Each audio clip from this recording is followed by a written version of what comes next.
Well, hey everyone, my name is Nathan Jones, and if you're new here, welcome.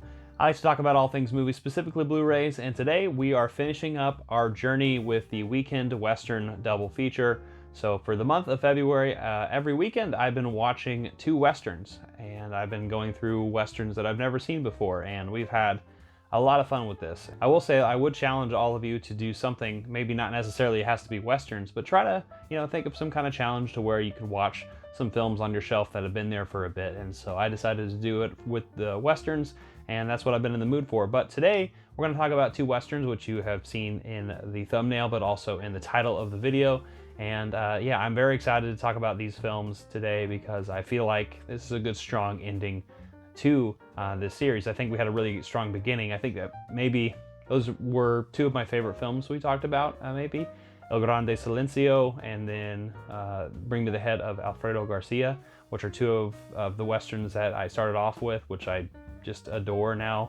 And there's been a lot of really other great things, of course, too, from Hondo all the way to My Darling Clementine, right? So there's a lot of different types of Westerns we're talking about. So anyway, let's jump into my choices for the final week in February. Let's start off with another Wyatt Earp and Doc Holliday classic. And that movie is Gunfight at the OK Corral. So this came out in 1956, so a little bit after, My Darling Clementine, which is another film like I just mentioned, is another film that talks about the story of Wyatt Earp and also Doc Holliday and what happened at the OK Corral in Tombstone, right?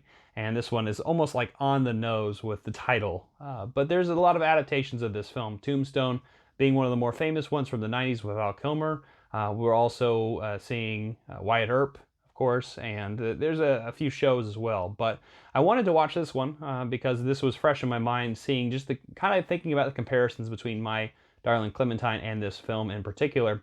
And there's quite a bit of differences. Of course, this is a real fight that actually occurred in the late 1800s and actually did occur, but obviously all these things are fictitious, and so there's some differences here. So John Sturges directed this film, and it definitely feels a lot more into a little bit more of the violent direction than My Darling Clementine. It makes sense with just the time period and the jump, but it also seems a little bit more clean cut at the same time, just thinking about the 50s in the United States in particular, and what the types of films were coming out, and also what was going on in the political climate at the time. So that being said, there are two really great cast members in this. There's Burt Lancaster as Wyatt Earp, and there's Kirk Douglas as Doc Holliday, who I love. I really enjoyed, especially Doc Holliday's character in this. I think that this might be my second favorite Doc Holliday performance. I think Val Kilmer takes the cake, but I think Kirk Douglas did a fantastic job as well.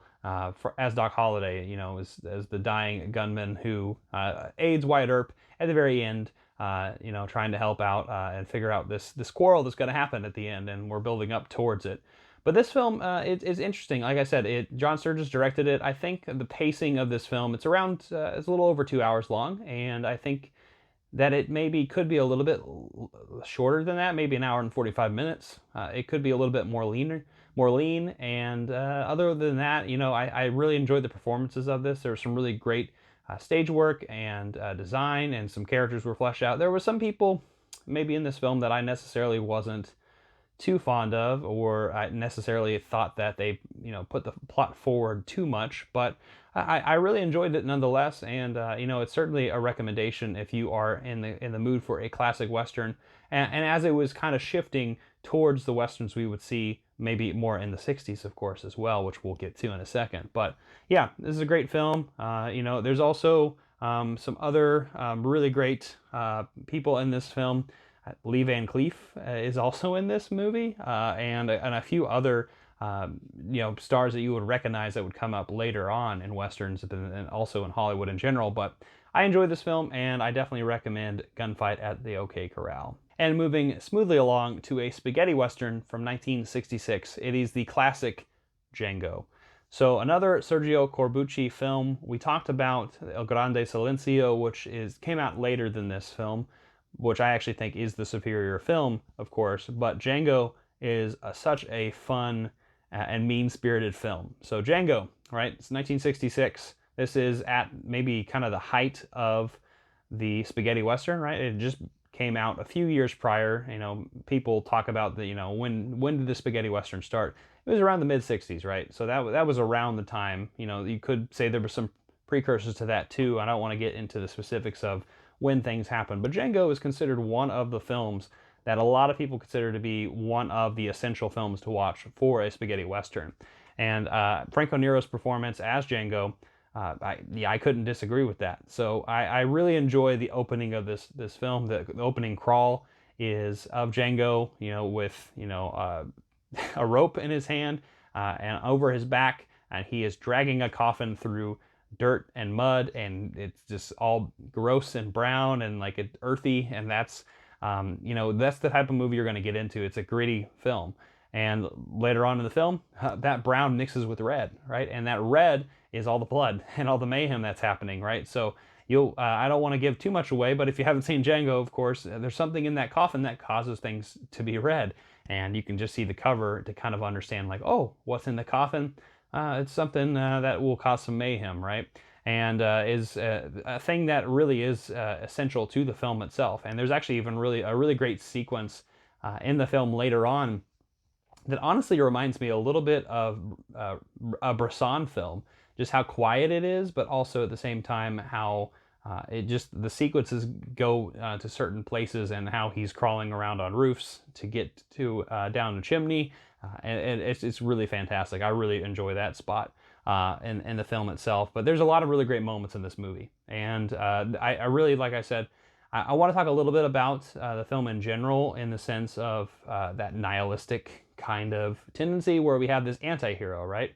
This hero that, you know, is not necessarily a hero, and he's not necessarily a villain either. He definitely helps out when he needs to, but at the same time, he's greedy, right? I mean, in this film itself, there is a moments where the greed really takes over for Django's character, and you know, it kind of shoots him in the back in some kind of sense, right? And I quite enjoy that element in this film, and where we would see westerns in the future. Right? Now, going into this particular release, this is a phenomenal picture from Arrow Video. This is the 4K from them. I mean, people have talked about this all over the internet, and people who review 4Ks and whatnot, but they talk about how this is one of those discs that really is like a representation of the disc format, the 4K format, and it does look fantastic. And I think that Arrow did a really phenomenal job with this. They have a 4K scan of the original camera negative from Arrow, and it is a UHD presentation with Dolby Vision, HDR10 compatible, and it has mono 1.0 PCM audio, and it also has the English and Italian soundtracks. So, as you know, in spaghetti westerns, hopefully, if you've seen a spaghetti western, it's an Italian film, right? So the English is definitely, you know, it's not syncing up with the words that are going on. So, and that's just like a classic trope of these types of films. So you get those. And I didn't mention the score as well. The score is phenomenal. I really enjoyed the score and the soundtrack in general. But one thing I like about the score also is the opening theme, which is just, you know, singing the name Django. And I think it's just phenomenal. And I don't have all the names of the people who are involved in that, but I'm going to put the composer here, and I'm also going to put the writers and the person who sang it as well. There's like 4 people who are involved in this, but it's a really great theme, and it's an iconic one. And actually, that's the one thing I didn't mention.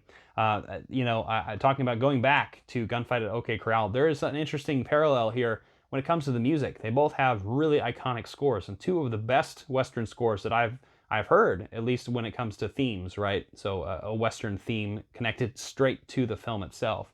And yeah, Django is no exception here. So it's a really great film. I really enjoyed it, and I enjoyed the meanness of this movie. I love the music, the performances by Franco Nero in particular, and yeah, I definitely highly recommend it. And you know what? This has been an absolute blast to be jumping into these Western films and looking into these films that have been on my shelf, and a lot of these are considered classics. So it's really great to kind of just see myself going through and watching these for the first time, and really just kind of connecting a lot of different dots. So I hope you enjoyed this little journey for the month of February, this weekend Western double feature that we've been doing. and I hope you can, join along and see what, I want to see what your combinations are. Let me know in the comment section down below. I would love to hear your thoughts on it. So anyway, thank you so much for watching this video. Give it a like, comment down below, share, hit the notification bell, and subscribe, and I'll see you next time. I'm not jonesing around.